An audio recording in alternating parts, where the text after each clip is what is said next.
आपको बताएं कि डेरा इस्माइल खान दराबन में रात के अंधेरे में दहशतगर्दों का सिक्योरिटी फोर्सेस चेक पोस्ट पर हमला। दहशतगर्दों ने बारूद से भरी गाड़ी चेक पोस्ट से टकरा दी। ISPR के मुताबिक हमले के बाद खुदकुश हमलावर ने भी खुद को उड़ा दिया। धमाकों में इमारत गिरने से 23 एहलकार शहीद हो गए। सिक्योरिटी फोर्सेस की मौसर जवाबी कार्रवाई में तमाम 6 दहशतगर्द मारे गए। हमले के बाद सिक्योरिटी फोर्सेस ने इंटेलिजेंस बेस्ड कार्रवाइयाँ करके 27 दहशतगर्द हलाक कर दिए। ISPR के मुताबिक दहशतगर्द सिक्योरिटी फोर्सेज और शहरियों पर हमलों में मुलव्विस थे। फायरिंग के तबादले में 2 जवान भी शहीद हुए। सिक्योरिटी फोर्सेज ने दराजंदा में दहशतगर्दों का खुफिया ठिकाना तबाह करके 17 दहशतगर्द हलाक किए। दूसरी कार्रवाई में कराची में 4 दहशतगर्द हलाक किए गए। बात करेंगे नुमाइंदा खुसूसी अहमद मंसूर से। जी अहमद, बताइएगा तफसील। देखिए, डेरा इस्माइल खान में गुज़श्ता शब बहुत भरपूर रही है। वहाँ पर दहशतगर्दों के खिलाफ ऑपरेशन हुए हैं, दहशतगर्दों का हमला भी हुआ है और जो ISPR ने इस सारे जो ये वाक़यात हैं, ऑपरेशन हैं, सरगर्मियाँ हैं, इनकी जो तफसीलात जारी की हैं, उनके मुताबिक मजमूई तौर पर मुख्तलिफ इलाकों में इंटेलिजेंस बेस्ड ऑपरेशन में 27 दहशतगर्द मारे गए हैं, जबकि दहशतगर्दों ने बारूद से भरी गाड़ी दराबन में सिक्योरिटी पोस्ट से टकराई है। कुछ हमला भी इसने किया। इमारत की छत गिरने से जो 23 जवान यहाँ शहीद हुए हैं, मजमूई तौर पर 25 जवान शहीद हुए हैं। तफसीलात इन तमाम वाक़यात की ये है कि दराजंदा एक इलाका है, वहाँ दहशतगर्दों की मौजूदगी की खिलाफ पर इंटेलिजेंस बेस्ड ऑपरेशन किया गया। दहशतगर्दों का खुफिया ठिकाना तबाह किया गया इस ऑपरेशन में, जहां मौजूद 17 दहशतगर्द मारे गए। और एक और इंटेलिजेंस बेस्ड ऑपरेशन हुआ है कराची में, जहां पर दहशतगर्दों के ठिकाने को मौसर अंदाज में निशाना बनाया गया। इस कार्रवाई में 4 दहशतगर्द मारे गए। ताहम यहाँ पर शदीद फायरिंग का तबादला हुआ और वतन के जो 2 बहादुर सपूत हैं वो बहादुरी से लड़ते हुए शहीद हुए हैं। जो ये मारे गए दहशतगर्द थे, ये सिक्योरिटी फोर्सेज के खिलाफ मुख्तलिफ कार्रवाइयों में मुलव्वस थे। मासूम शहरियों के कत्ल में ये मुलव्वस थे। असला, गोला बारूद, धमाका के मवाद भी बरामद हुआ है। जो आज सुबह यानी 12 दिसंबर की सुबह एक बड़ा और वाक़या हुआ DI खान में। 6 दहशतगर्दों का एक ग्रुप है, उसने दराबन में सिक्योरिटी फोर्सेज की चौकी पर हमला किया। चौकी में दाखिल होने की कोशिश को तो नाकाम बनाया गया, लेकिन दहशतगर्दों ने बारूद से भरी गाड़ी को पोस्ट से टकरा दिया। उसने खुदकुश हमला भी बाद में किया। खुदकुश हमलावर ने भी अपने आप को उड़ाया। तो इन धमाकों के नतीजे में इमारत गिर गई। मुतअद्दिद इसमें जो शहादतें हुई हैं, 23 बहादुर जवान यहाँ शहीद हुए हैं, जबकि हमला आवर 6 दहशतगर्दों को सिक्योरिटी फोर्सेज ने हलाक किया, जहन्नुम वासिल किया। और इस पूरे इलाके में DI खान के मुख्तलिफ इलाकों में इस वक्त सैनिटाइजेशन ऑपरेशन हैं वो किए जा रहे हैं। और सिक्योरिटी फोर्सेज के हवाले से जो ISPR ने उनका अज़म है, उस हवाले से ये दोहराया है कि सिक्योरिटी फोर्सेज मुल्क से दहशतगर्दी की लानत को ख़त्म करने के लिए पुरज़म है और बहादुर सिपाहियों की ऐसी कुर्बानियाँ हमारे अज़म को मज़ीद मजबूत करती हैं। दीगर खबरें शामिल करेंगे। अब आपको बताएं कि सुप्रीम कोर्ट में साबिक वज़ीर-ए-आज़म ज़ुल्फ़िकार अली भुट्टो की सज़ा से मुतालिक सदारती रेफरेंस की समाअत जनवरी के दूसरे हफ्ते तक मुलतवी कर दी गई। सुप्रीम कोर्ट ने सदारती रेफरेंस में 9 अदालती मुआवनीन मुकर्रर कर दिए। चीफ जस्टिस की सरबराही में 9 रुकनी लार्जर बेंच ने समाअत की। सुप्रीम कोर्ट ने जनवरी में रोज़ाना की बुनियाद पर समाअत का फैसला कर लिया। अदालती हुक्मनामे में कहा गया कि जनवरी में समाअत शुरू होने पर कोई इल्तवा नहीं दिया जाएगा। मजीद भी जानेंगे हमारे नुमाइंदे अमानत गशकोरी से। अमानत, बताइएगा। जी, सुप्रीम कोर्ट में ज़ुल्फ़िकार अली भुट्टो कत्ल के खिलाफ सदारती रेफरेंस पर समाअत हुई है। 11 साल बाद चीफ जस्टिस काजी फैज़ ईसा की सरबराही में 9 रुकनी लार्जर बेंच ने आज दोबारा सदारती रेफरेंस पर समाअत की है। समाअत का आगाज़ हुआ तो attorney general Mansoor Usman Awan roster पर आए, जिससे चीफ जस्टिस पाकिस्तान ने इस्तफसार किया कि अटारनी जनरल साहब बताएं कि हुकूमत अब ये रेफरेंस चलाना चाहती है या नहीं, जिस पर अटारनी जनरल का कहना था कि हुकूमत को रेफरेंस चलाने पर कोई एतराज़ नहीं है और मुझे रेफरेंस रोकने के हवाले से कोई हिदायत जो हैं वो नहीं दी गई। केस की समाअत के दौरान chairman Peoples Party Bilawal Bhutto Zardari और साबिक सदर आसिफ अली जरदारी भी कमरे अदालत नंबर 1 में मौजूद रहे और इसके अलावा पीपल्स पार्टी के जो दीगर सीनियर रहनुमा हैं वो भी कमरे अदालत में मौजूद थे।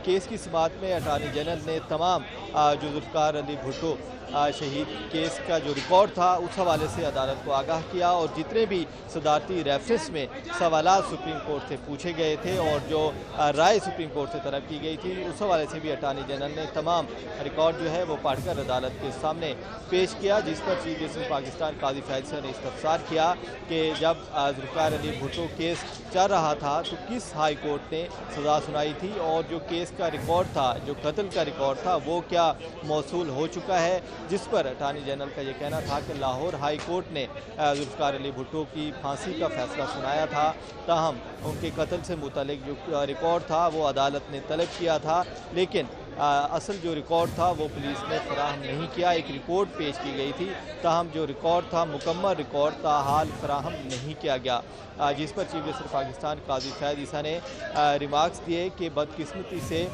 11 سال صدارتی ریفرنس جو ہے وہ سماعت کے لیے مقرر نہیں ہو سکا۔ چیف جسٹس پاکستان قاضی فیض کا کہنا تھا کہ ذوالفقار علی بھٹو صدارتی ریفرنس سماعت کے لیے مقرر نہ ہونا جو ہے وہ افسوس کی بات ہے، جبکہ یہ بھی چیف جسٹس پاکستان نے وضاحت کی کہ 9 رکنی لاجر بینچ ہے وہ کیوں تشکیل دیا گیا ہے۔ چیف جسٹس پاکستان کا کہنا تھا کہ ایک سینئر جج نے معذرت کی کہ وہ اس بینچ میں شامل نہیں ہو سکتے، جبکہ دیگر 2 ججز جو تھے انہوں نے بھی بینچ میں شمولیت سے معذرت کی، جس کے بعد 9 رکنی لاجر بینچ تشکیل دیا گیا، جبکہ چیف جسٹس پاکستان کا کہنا تھا کہ یہ کیس جو ہے یہ اہم ہے، اس میں ہم چیزیں جو ہے اس کیس کا جو ریکارڈ ہے اس کو بھی دیکھیں گے، جبکہ اٹارنی جنرل نے جب کیس کا ریکارڈ عدالت کے سامنے رکھا تو اس دوران جسٹس منصور علی شاہ نے بھی اہم سوالات جو ہیں وہ اٹارنی جنرل کے سامنے رکھے، اور فاروق ایچ نائک جو کہ بلاول بھٹو زرداری کی نمائندگی کر رہے تھے ان سے بھی جسٹس منصور علی شاہ نے استفسار کیا کہ جب ذوالفقار علی بھٹو کیس کا فیصلہ آ چکا ہے تو کیا سپریم کورٹ جو ہے وہ صدارتی ریفرنس پر اپنا فیصلہ واپس لے سکتی ہے۔ ذوالفقار علی بھٹو کی جو نظر ثانی کی درخواست تھی وہ بھی خارج ہو چکی ہے۔ جسٹس منصور علی شاہ کا کہنا تھا کہ اگر نظر ثانی خارج ہو جائے تو کیا دوسری نظر ثانی جو ہے وہ سپریم کورٹ میں دائر کی جا سکتی ہے، کیا پاکستانی آئین میں ایسی کوئی گنجائش موجود ہے کہ دوسری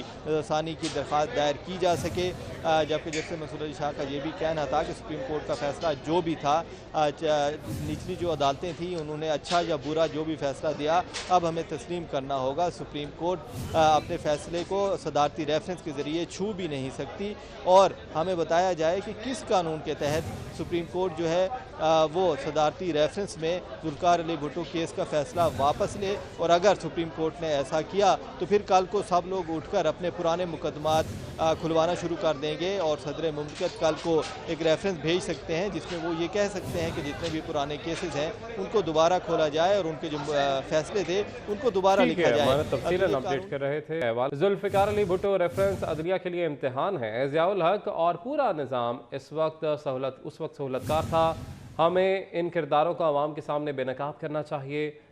chairman Peoples Party Bilawal Bhutto کی میڈیا سے گفتگو، کہا شہید ذوالفقار علی بھٹو اور بی بی شہید موجود نہیں، مجھے انصاف دیا جائے۔ مزید کہا کہ صدر پاکستان نے ریفرنس میں جو سوالات اٹھائے ان کا جواب چاہیے، ہر جماعت کو آئین اور قانون کے مطابق انصاف ملنا چاہیے، ہم سب پاکستانی ہیں، ہم سب محب وطن ہیں۔ بولے مجھے نعرہ بھیجا گیا، میاں تیرے جانثار، بشیر میمن اور راؤ انوار۔ ہمیں قائد عوام شہید ذوالفقار علی بھٹو کے لیے انصاف چاہیے۔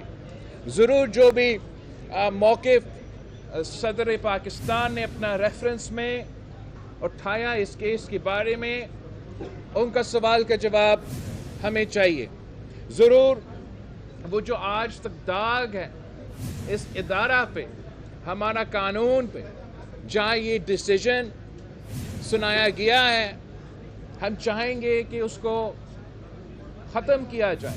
قائد عوام شہید ذوالفقار علی بھٹو اگر آج آپ کے سامنے نہیں ہے، شہید محترمہ بینظیر بھٹو آج آپ کے سامنے نہیں ہے، تو مجھے انصاف دے، مجھے بتایا جائے، اس قوم کو بتایا جائے کہ قائد عوام شہید ذوالفقار علی بھٹو بے قصور تھا۔ جو اکیوزڈ ہے، جو ایکوزیشن ڈالنے والے ہیں، وہ یا ضیاء الحق تھا یا وہ پورا نظام تھا جو اس وقت ایک سہولت کار کے رول پہ، ایک کو ایکیوز کے رول پہ ہمارے نظر میں انہوں نے اپنے آپ کا جو اس وقت میں تاریخ میں ان کا جو رویہ تھا، چاہے وہ آمر وقت تھا، چاہے وہ ان ججز تھے، चाहे वो उन लॉयर्स थे, चाहे वो उन सियासतदान थे,